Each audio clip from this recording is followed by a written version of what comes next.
Oke, bisa saya mulai ya. Ini materi yang saya rasa sangat dibutuhkan karena kalian lamanya biasanya selain diturnitin karena banyak kalian mengulang-ulang dan juga revisi, ini juga kalian revisinya banyaknya di sini. Di substansi dan aturan penulisan jurnal. Substansi atau konten atau isi dari artikel yang kalian tulis. Nah, ada yang pernah lihat template ini atau ada yang pernah download template ini dari web PJKR? Nah, kami sudah menyediakan atau kami sudah berupaya membuat format yang sebenarnya formatnya sangat mudah dipahami. Di sini sudah lengkap apa yang harus ditulis di abstrak, pendahuluan, sampai format, spasi, ukuran huruf itu sudah lengkap semua.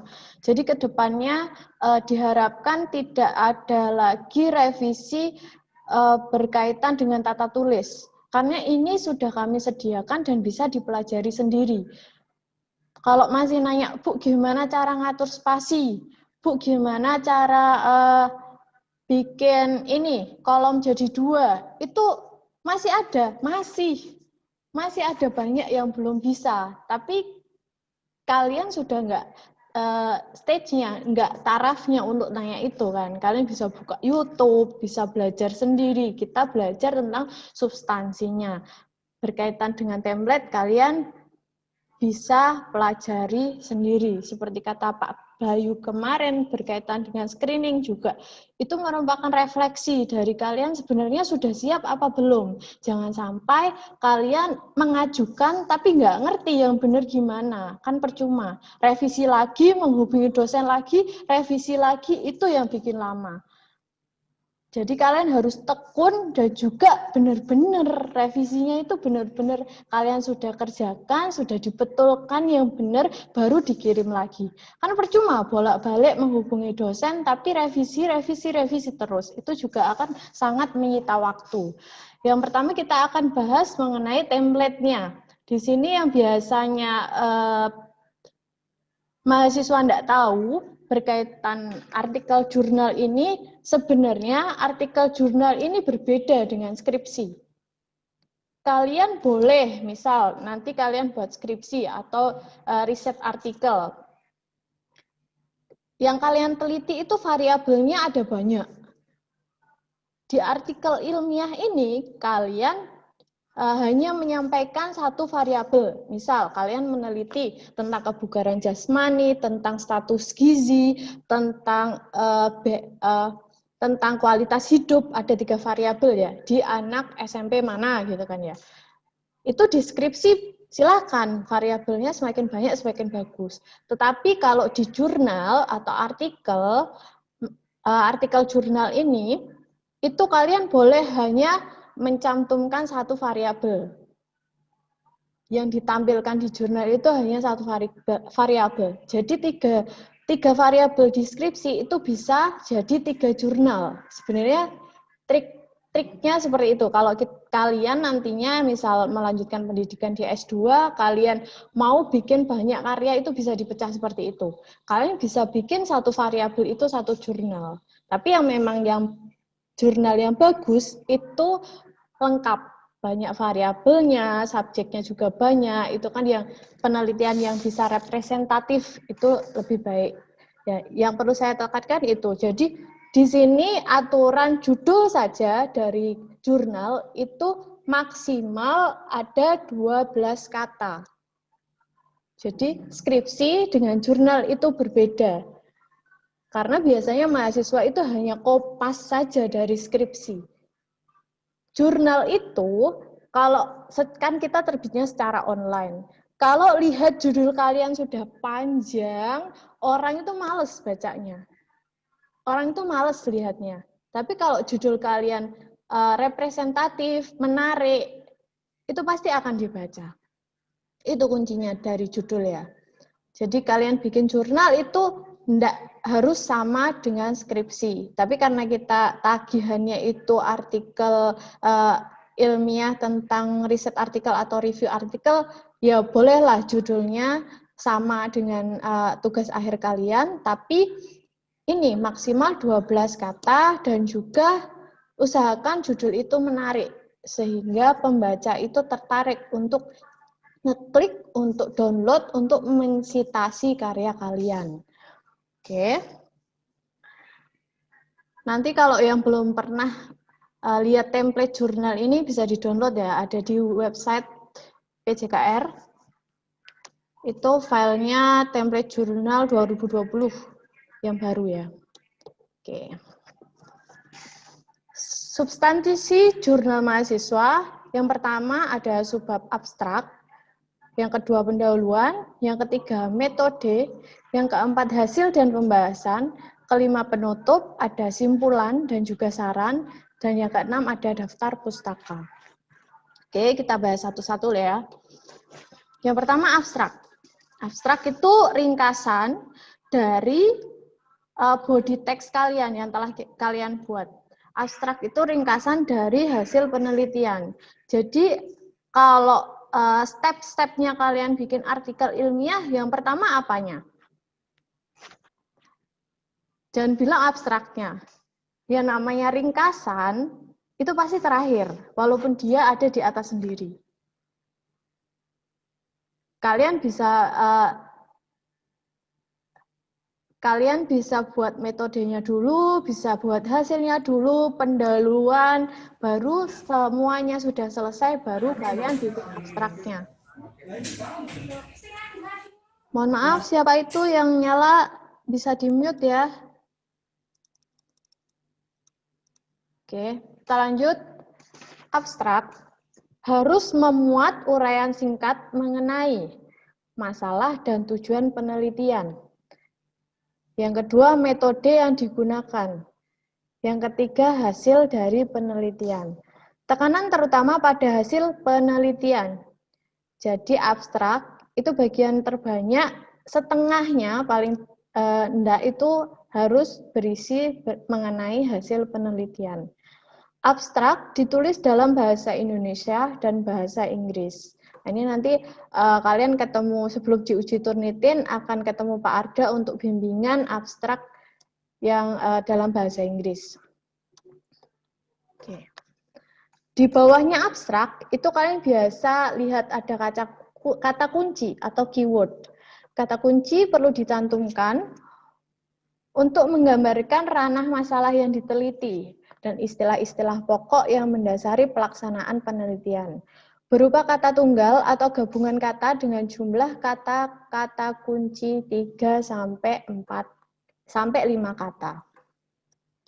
Nah, ini saya ambil dari kakak tingkat kalian yang sudah berhasil accept jurnalnya.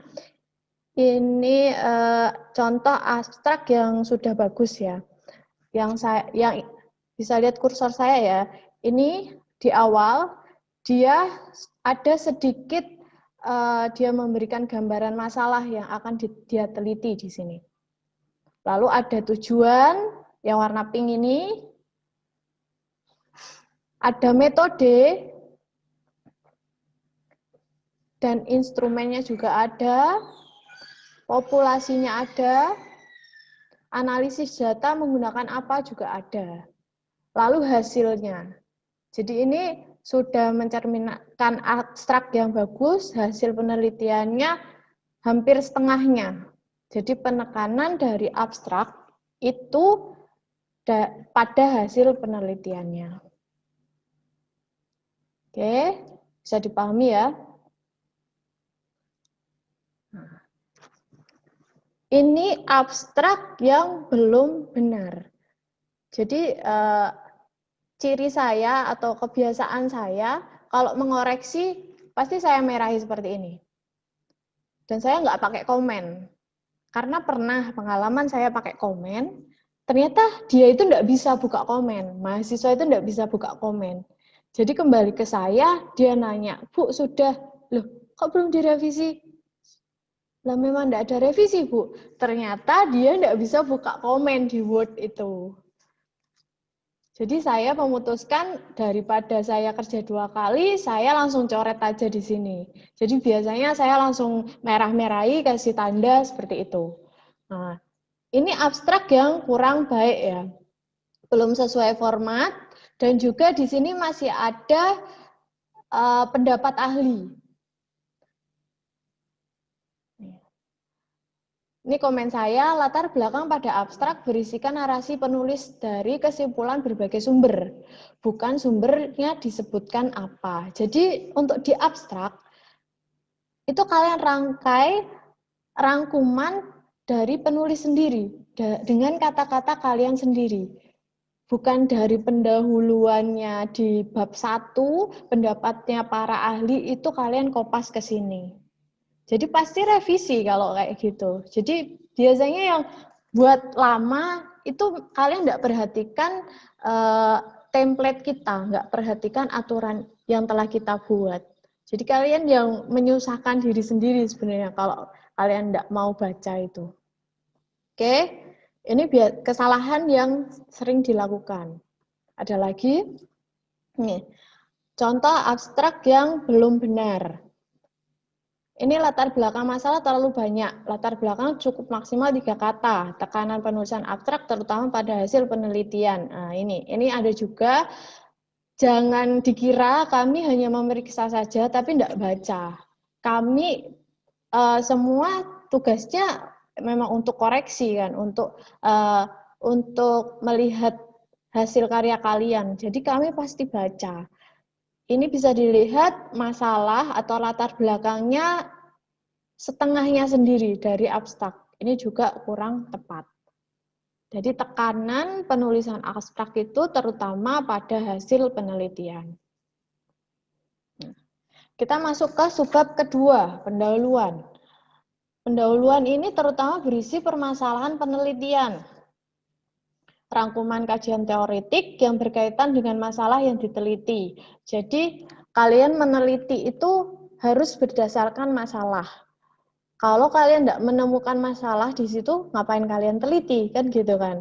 Kalian harus mendapatkan kesenjangan antara fakta dengan apa yang diinginkan. Itu namanya masalah, kesenjangan yang terjadi antara yang diharapkan dengan apa yang terjadi, seperti itu. Nah, permasalahan peneliti ini yang ditemukan oleh peneliti ini dijabarkan atau dinarasikan di pendahuluan, didasari dengan rangkuman kajian teoretik yang berkaitan dengan masalah yang diteliti. Contoh, kalian meneliti tentang misal saja masih rendahnya peran orang tua ketika belajar di rumah, ya, study at home ini. Permasalahan yang kalian temukan ini dari mana? Disebutkan dari situ. Misalnya saja ada penelitian sebelumnya yang mengatakan seperti itu, kalian cantumkan di situ. Bisa saja peneliti menganalisis sendiri. Kamu lihat di sekolah itu, misal ekskulnya belum optimal, pesertanya sedikit. Itu kan peneliti menemukan sendiri masalahnya apa.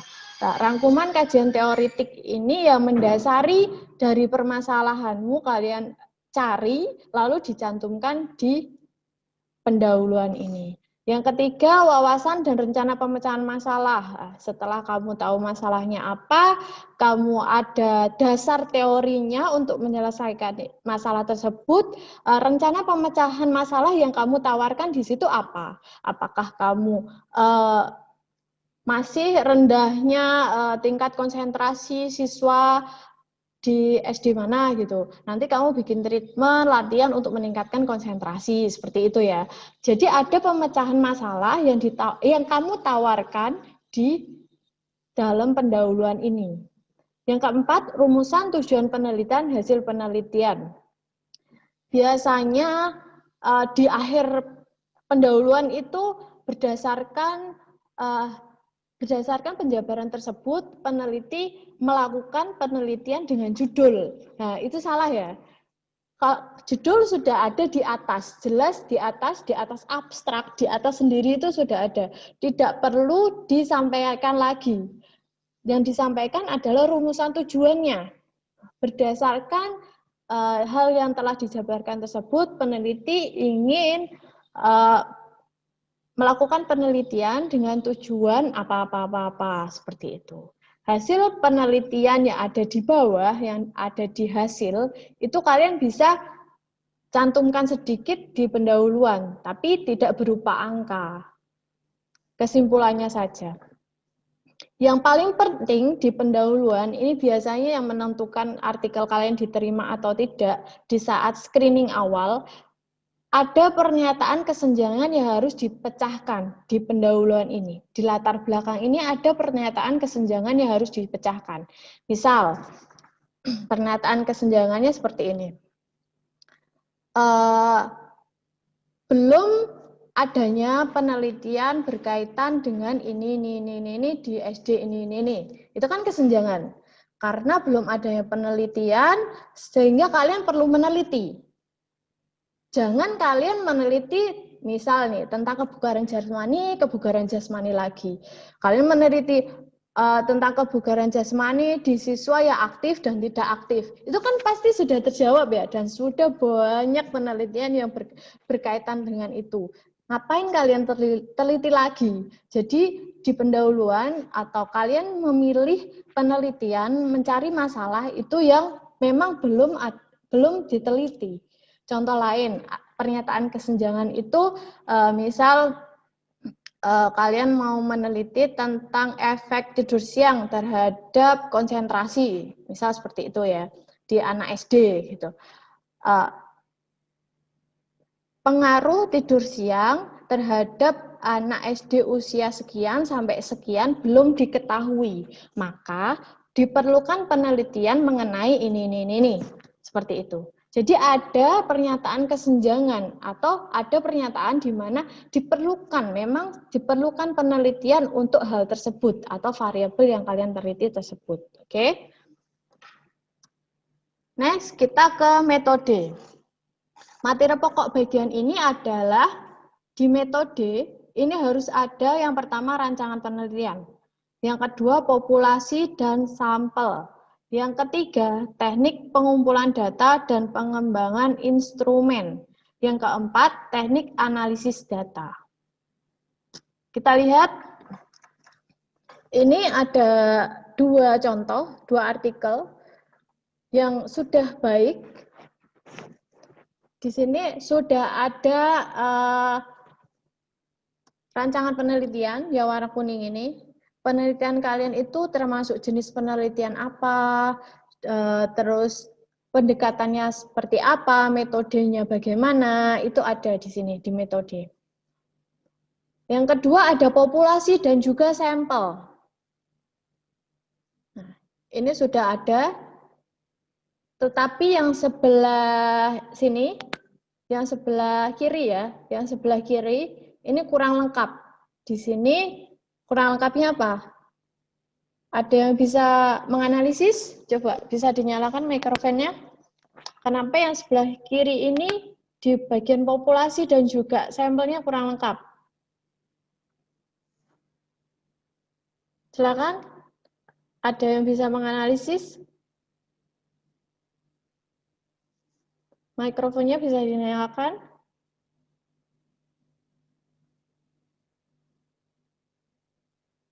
Atau saya tunjuk nih. Saya tunjuk aja ya.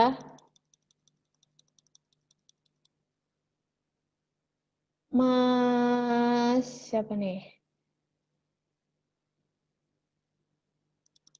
Oh, saya bilang mau saya tunjuk langsung dinyalakan semua. Oh, silakan. Silakan. Dengan siapa? Dengan Alvan dari 17 Juni. Oke, Mas Alvan, silakan. Kira-kira, kepencet. Kira-kira analisisnya apa?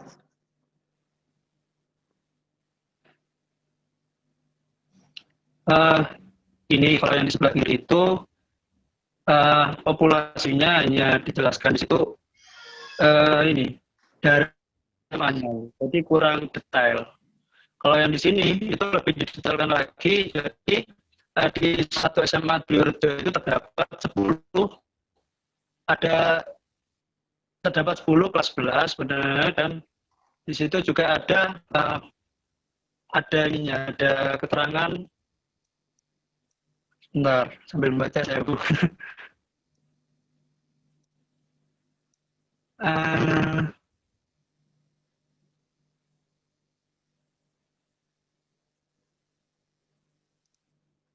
Oke, maaf saya potong. Sudah benar jawabannya, sudah cukup benar.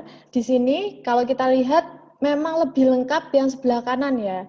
Di sini yang kesalahan yang paling fatal itu dia tidak menyebutkan sampelnya itu berapa laki-laki dan juga berapa perempuan. Jadi dia tidak menyebutkan jumlah sampel yang dia dapat atau yang dia lakukan penelitian ini berapa. Ya, di yang sebelah kiri.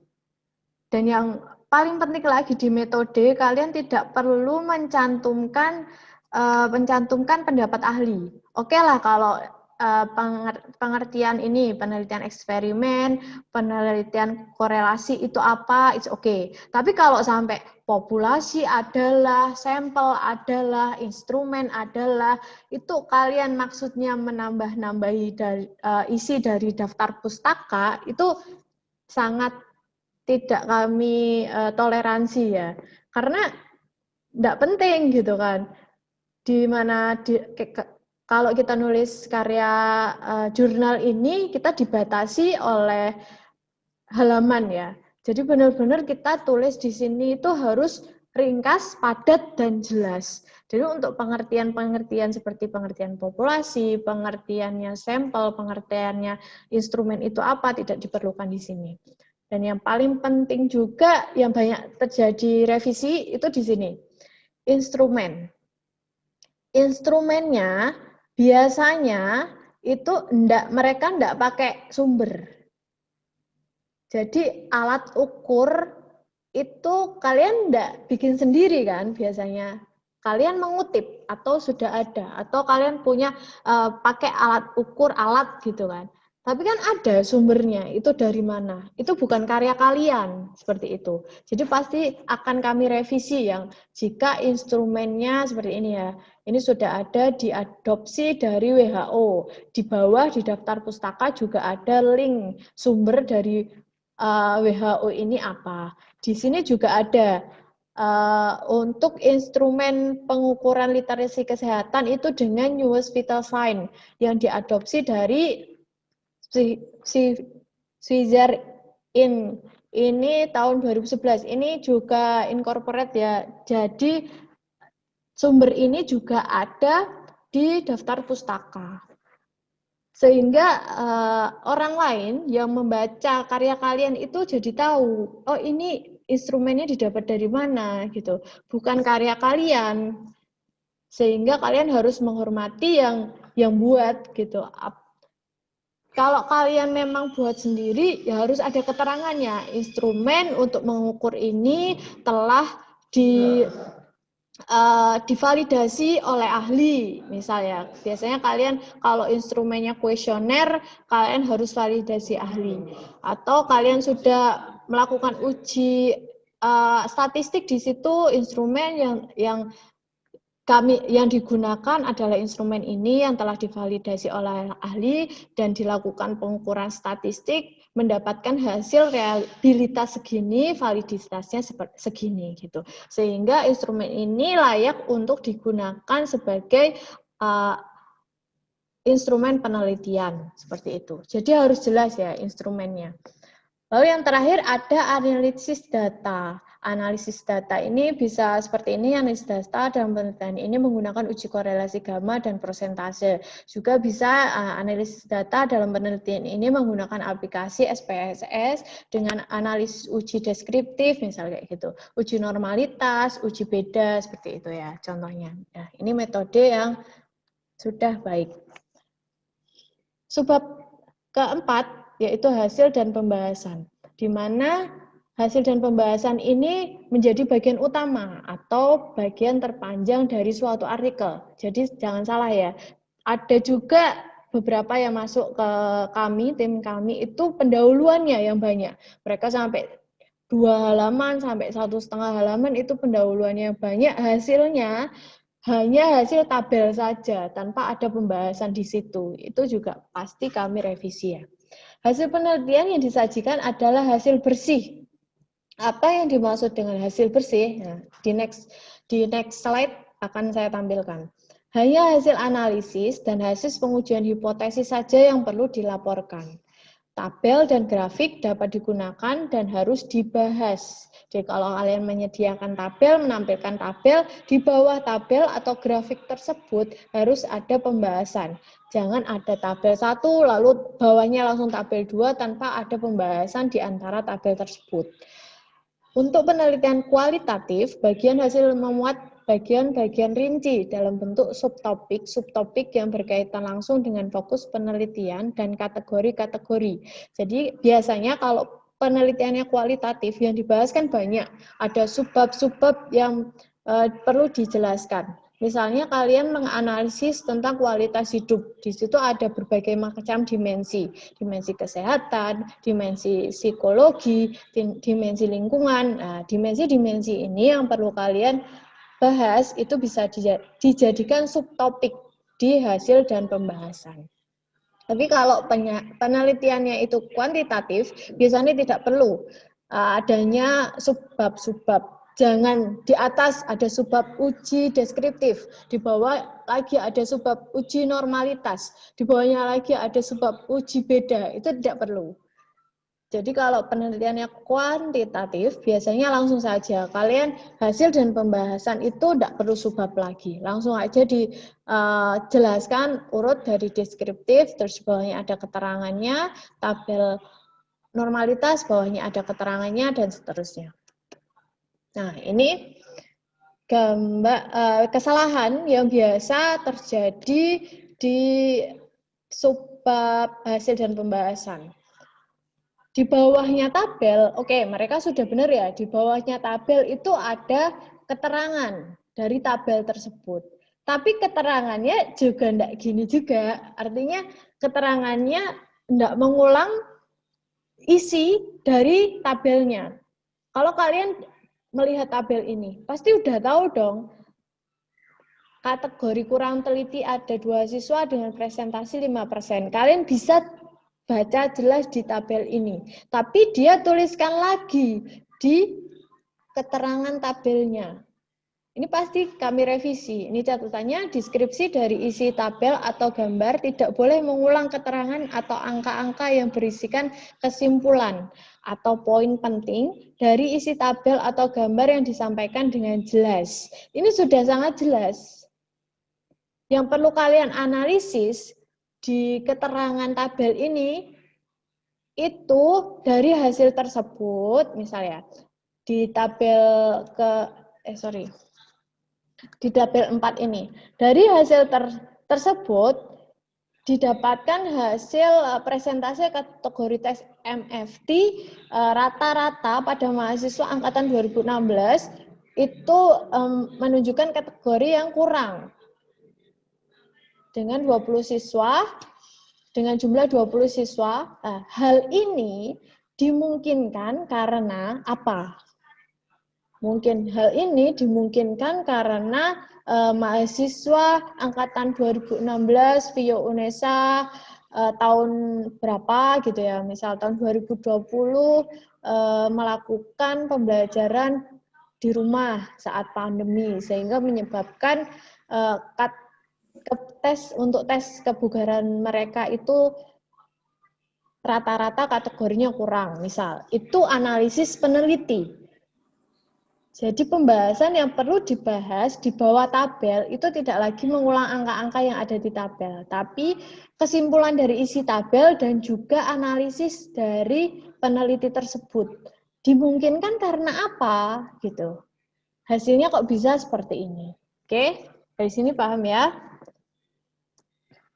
Nah, ini yang dimaksud data bersih tadi. Data bersih itu data yang sudah mereka jadikan kolom atau tabel jadi seperti ini. Jadi mereka tidak kopas dari SPSS. Yang kopas dari SPSS seperti apa? Nah, contohnya, ini yang kanan yang salah, yang kiri yang benar.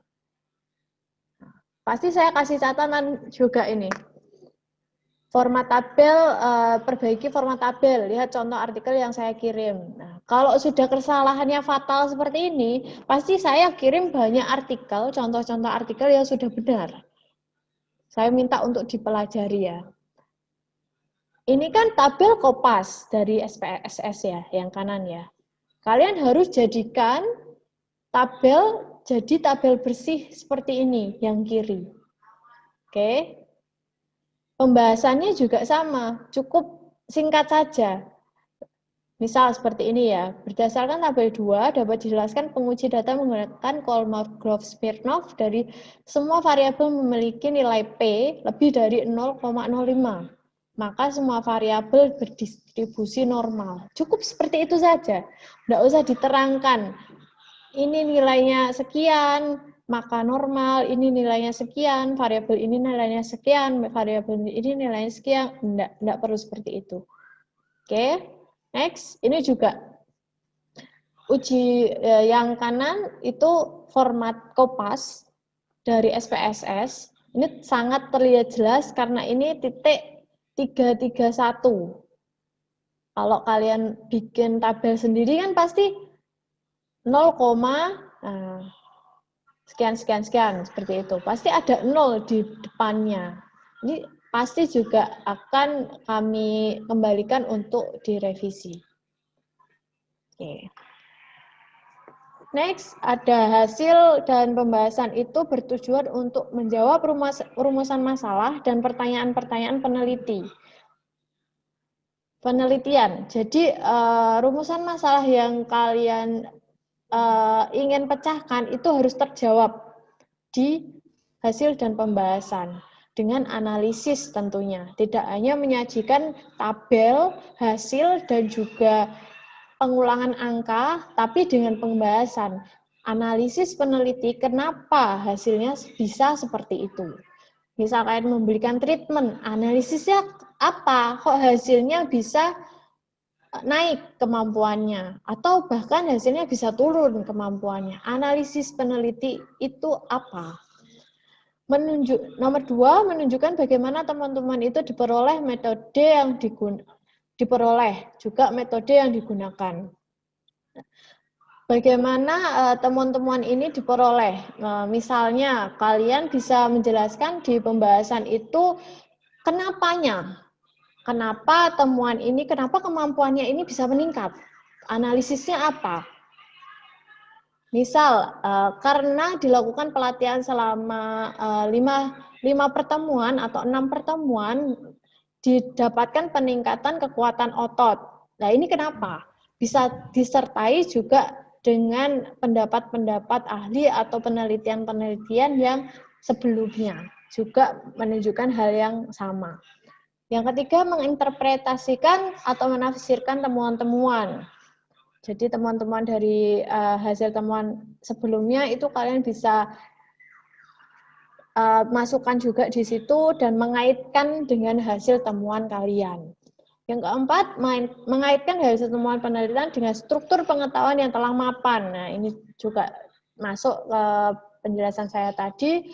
Jadi penelitian yang sudah ada yang menjadi landasan atau dasar teori kalian, kalian harus kaitkan hasilnya dengan penelitian tersebut. Yang kelima, munculkan teori-teori baru atau memodifikasi teori yang telah ada.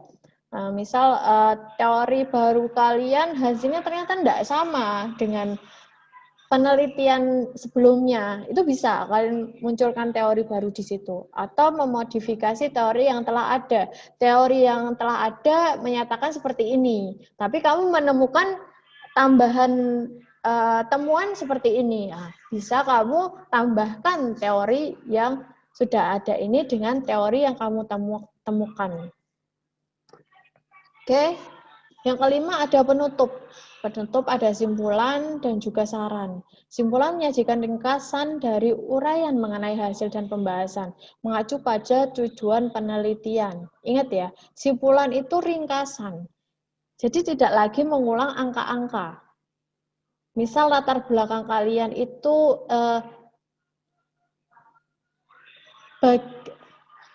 bagaimana apakah terdapat hubungan yang signifikan antara variabel A dengan variabel B? Simpulannya bagaimana? Simpulannya cukup terdapat hubungan yang signifikan antara variabel A dengan variabel B dengan nilai P misalnya kurang dari 0,05. Cukup seperti itu. Tidak perlu terdapat hubungan yang signifikan antara variabel ini dengan nilai sekian didapatkan pada hasil pre itu sekian, minnya hasil post, minnya sekian. Jadi di simpulan ini hanya menyajikan ringkasan, tidak lagi untuk menampilkan angka-angka lagi di sini ya. Lalu saran. Saran disusun berdasarkan temuan penelitian yang telah dibahas. Saran dapat mengacu pada tindakan praktis, pengembangan teori baru, dan atau penelitian lanjutan. Saran kalian bisa berikan untuk penelitian selanjutnya.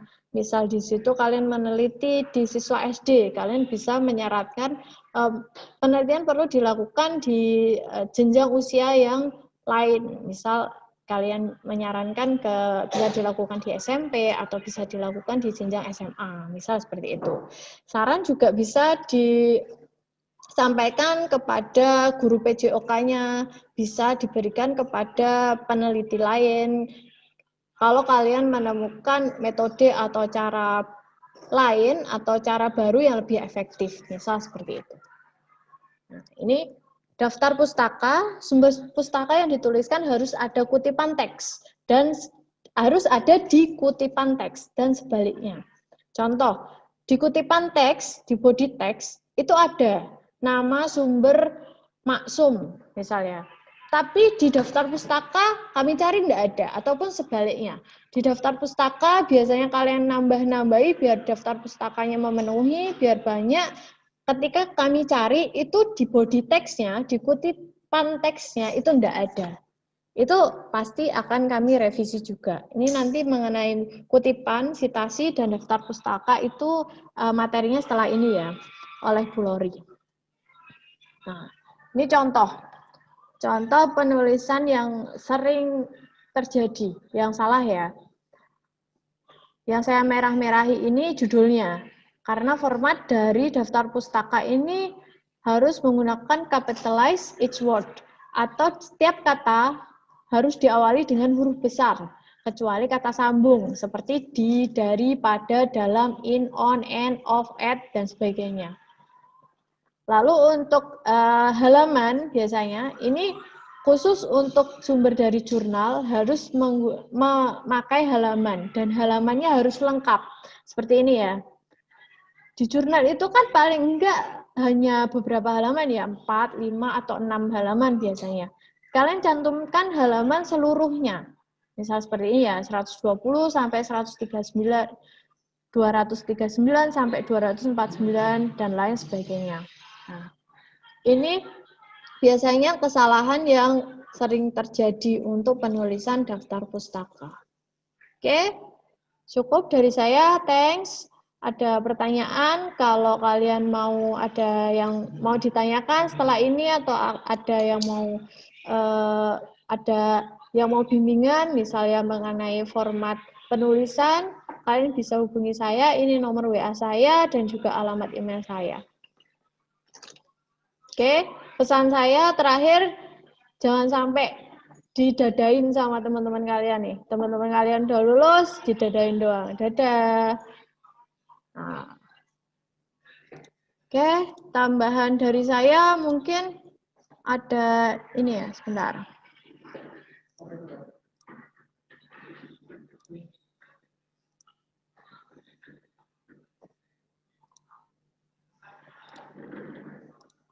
Ah.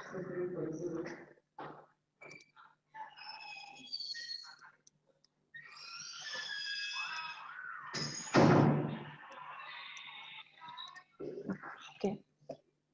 Ini review sedikit ya mengenai artikel yang menurut saya fatal kesalahannya. Ini saya sudah samarkan nama dan juga judulnya, pembimbingnya siapa juga sudah saya samarkan di sini. Nah, kalian bisa lihat berapa banyak coretan di sini. Karena mungkin dia dikejar waktu juga, sehingga dia memasukkan sumber-sumber ini ngasal. Jadi nggak nyambung. Misal ini ya. Nah, dari sini saja. Kemudian penulis mewawancarai pelatih dan guru olahraga ekstrakurikuler. Menurut Dimester et al., efeknya guru dan pelatih ekstrakurikuler wushu sangat mengalami kekurangan dalam pengajaran ekstrakurikuler wushu, sehingga di mana dapat disimpulkan untuk meneliti yang berjudul ini. Ini pasti saya revisi ya, judul sudah sangat jelas apa di paling atas. Ada di paling atas, tidak perlu disebutkan. Yang pendapatnya Mester ini yang mana? Ini, menurut kalian ini pendapatnya Mester enggak? Bukan kan? Ini pendapat dia sendiri. Jadi jangan salah, kami pasti akan baca. Jangan asal mencantumkan sumber-sumber, asal tempel sumber, itu pasti akan kami revisi. Dan itu membuat waktu kalian semakin lama lagi. Apalagi ketika ada anak banyak yang antri, pasti kalian revisi lagi, ngantri di paling belakang lagi. Dan kami membutuhkan waktu untuk memeriksa satu artikel ini. Nah ini padahal di pendahuluan. Ada metode, ada hasil, beserta angka-angkanya sudah dicantumkan di sini. Ini juga salah ya, ini bukan pendahuluan. Nah ini juga yang sering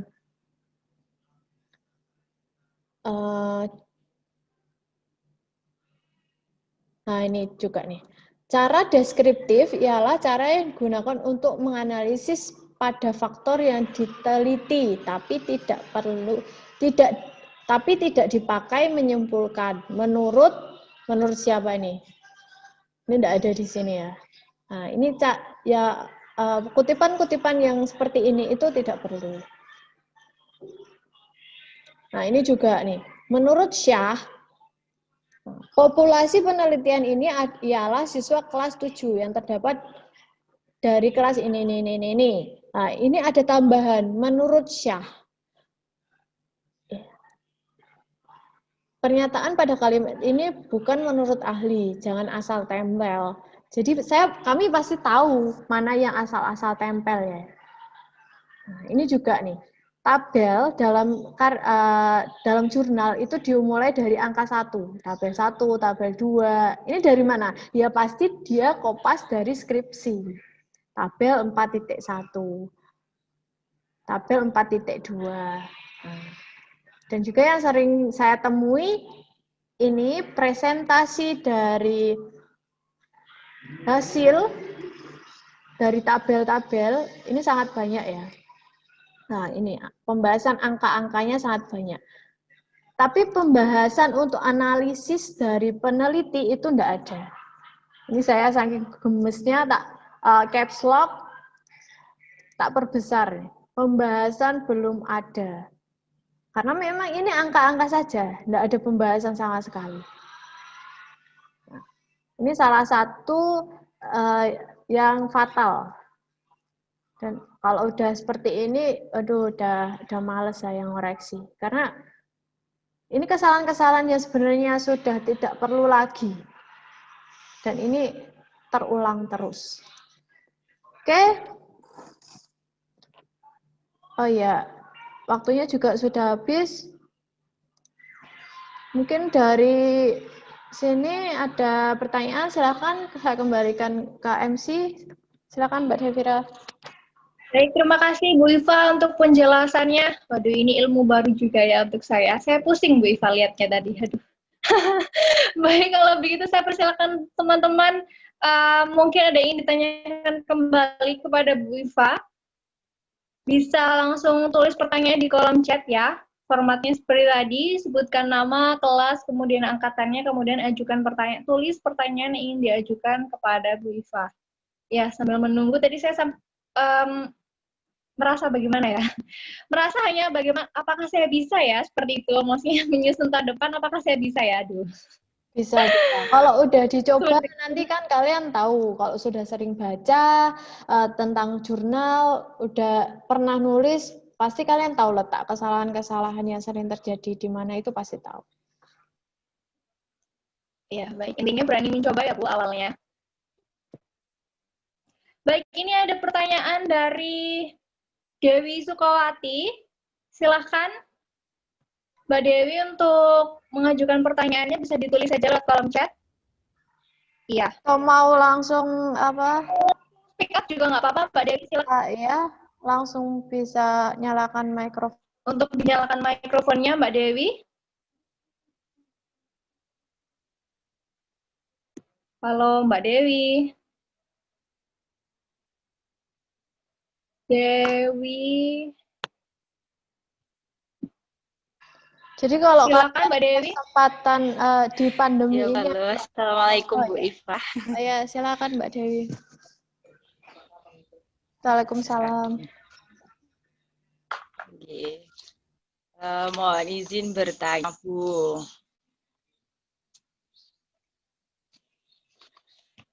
Oke.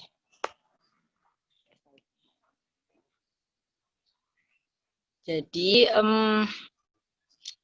dalam penulisan itu tadi kan intinya masih apa dalam menulis artikel ilmiah tadi itu pastinya kan ada kendala yang dilibatkan. Nah, salah satunya mungkin itu saat bisa kita menggunakan penelitian kuantitatif. Nah, itu kan yang pemindahan tabel itu loh, Bu. Nah, itu saya bingungnya Mas di situ sih, Bu. Nah, kira-kira gimana ya? Oke. Sebentar, saya cari dulu contohnya ya. Udah, Bu, untuk penelitian kuantitatif. Skripsi.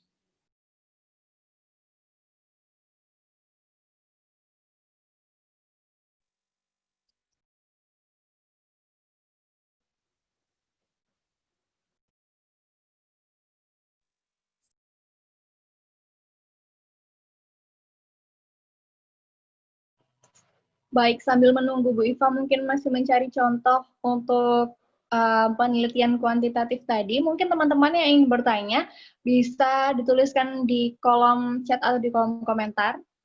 Ya, baik.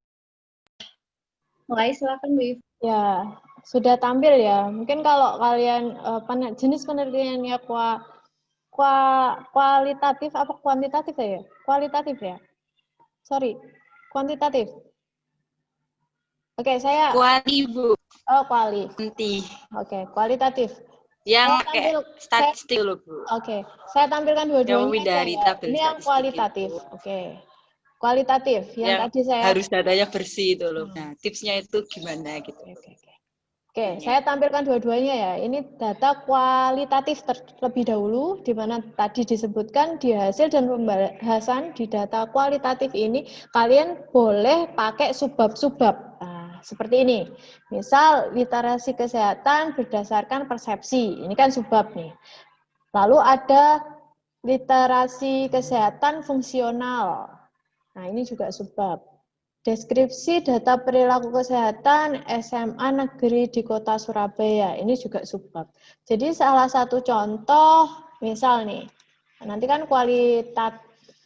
kualitatif kurang lebih deskripsinya seperti ini ya. Ini berapa persen didapatkannya, angkatnya, lalu kategori ya, ini biasanya seperti ini kan, kualitatif ada kategorinya, ada baik, buruk, itu yang masuk kategori baik itu berapa orang, persentasenya berapa, totalnya berapa, buruk berapa, sedang berapa, ini seperti ini misalnya. Nah, ini dimensi-dimensinya. Nah, ini juga analisis gamma, ini yang karena data berupa kualitatif, sehingga analisisnya bukan parametrik, dia pakai non-parametrik, pakai analisis gamma.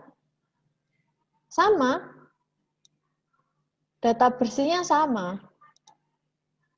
Value-nya berapa atau statistiknya yang muncul di nilai statistik itu berapa, signifikansinya berapa, keterangannya apakah ada hubungan atau tidak ada hubungan.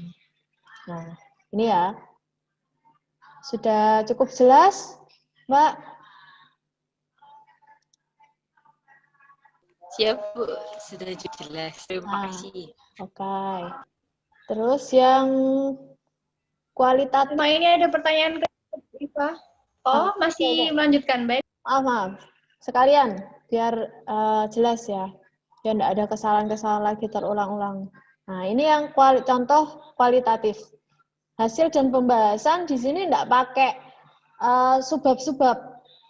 Cukup hasil dan pembahasan saja, babnya sudah mengalir aja pembahasannya. Dari deskriptif, dari uji normalitas, dari uji beda, lalu analisis peneliti itu bagaimana.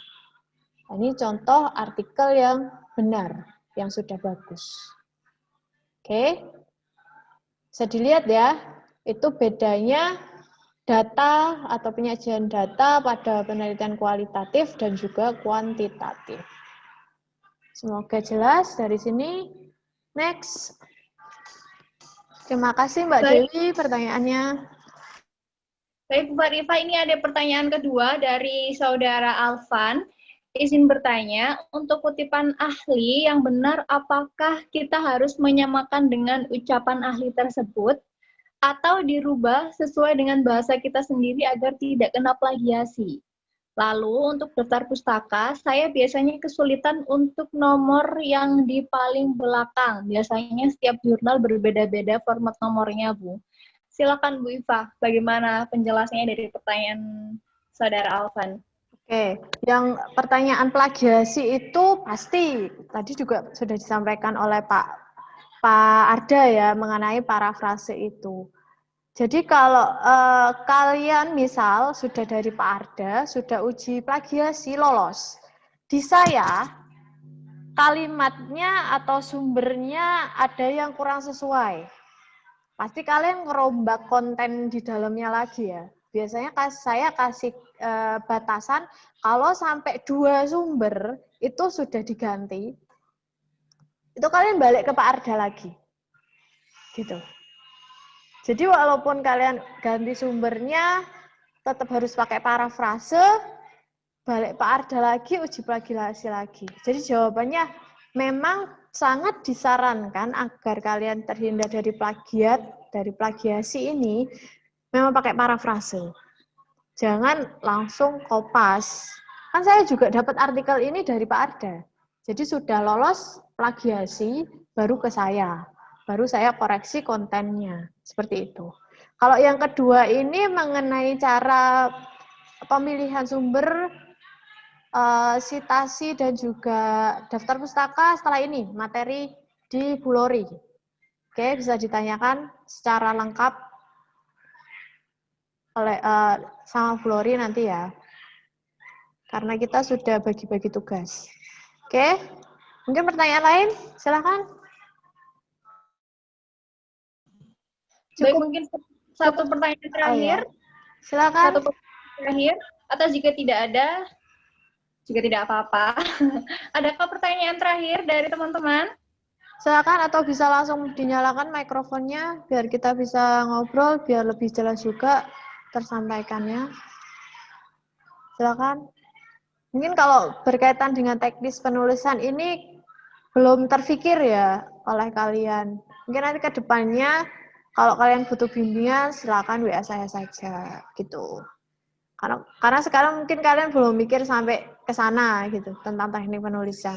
Pasti masih mikirnya saya mau ngajukan apa, tentang apa, DPS-nya siapa kan mungkin masih hanya sekedar situ, belum mikir ke nanti konten di dalamnya gimana, pikir nanti yang penting kan keterima dulu ajuan proposal kalian ya.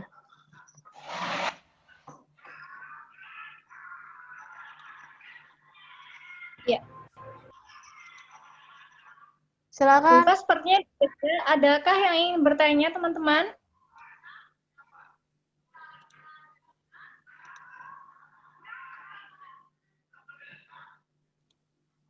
Ya, Bufa sepertinya sudah tidak ada yang bertanya.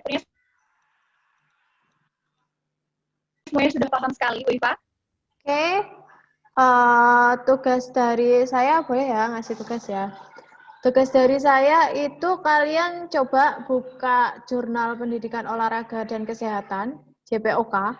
Linknya sudah dari kemarin sudah di searching aja, Jurnal Mahasiswa Jurnal Pendidikan Olahraga dan Kesehatan, Jurnal Mahasiswa jurusan kita, yang nantinya kalian juga harus upload di sana. Kalian searching, kalian download satu saja artikel, bisa dari artikel terbaru atau yang paling lama. Tapi biasanya mungkin yang paling lama ya, karena yang paling lama itu SOP-nya belum sebagus sekarang, jadi mungkin masih banyak kesalahan di situ. Bisa kalian download satu artikel saja, kalian analisis di situ. Kesalahan-kesalahan yang masih terjadi di situ apa? Yang kalian temukan di situ apa? Misal di metode belum ada analisis data menggunakan apa? Itu kalian komen di situ. Bisa kalian tandai merah-merah, kalian komen di situ, kalian kirim ke email saya ya. Email saya itu ada di slide paling akhir. Oke. Nah, kalian bisa kirim ke email saya arifahkaharina@unesa.ac.id. Tugasnya itu aja, cuman buka link jurnal, kalian download satu artikel saja, lalu kalian analisis. Kalian baca, kalian biar tahu jurnal itu kayak apa, isinya itu kayak apa. Saya yakin mungkin ada dari kalian yang belum tahu ya namanya jurnal itu bagaimana, belum pernah baca jurnal itu seperti apa, saya yakin pasti ada. Kalian biar tahu, lalu dari materi saya ini, kalian analisis yang belum ada atau belum lengkap atau kesalahan yang masih terjadi di artikel yang kalian download itu apa. Oke? Cukup dari saya. Terima kasih Mbak Devira. Semoga materi saya bermanfaat. Doa saya semoga kalian dipermudah, dilancarkan, bisa lulus secepatnya, tentunya dengan kualitas karya tulis yang baik juga. Oke, jangan hanya cepat lulus, tapi kalian nggak dapat ilmunya, nggak ngerti apa yang kalian tulis, itu percuma. Oke, sekian dari saya. Mohon maaf apabila ada kesalahan. Wassalamualaikum warahmatullahi wabarakatuh. Selamat siang. Salam sejahtera untuk kita semua.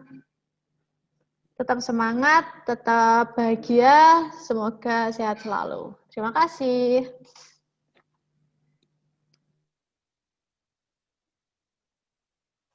Amin, terima kasih Bu Iva untuk materi yang telah diberikan mengenai konten dan aturan penulisan jurnal mahasiswa.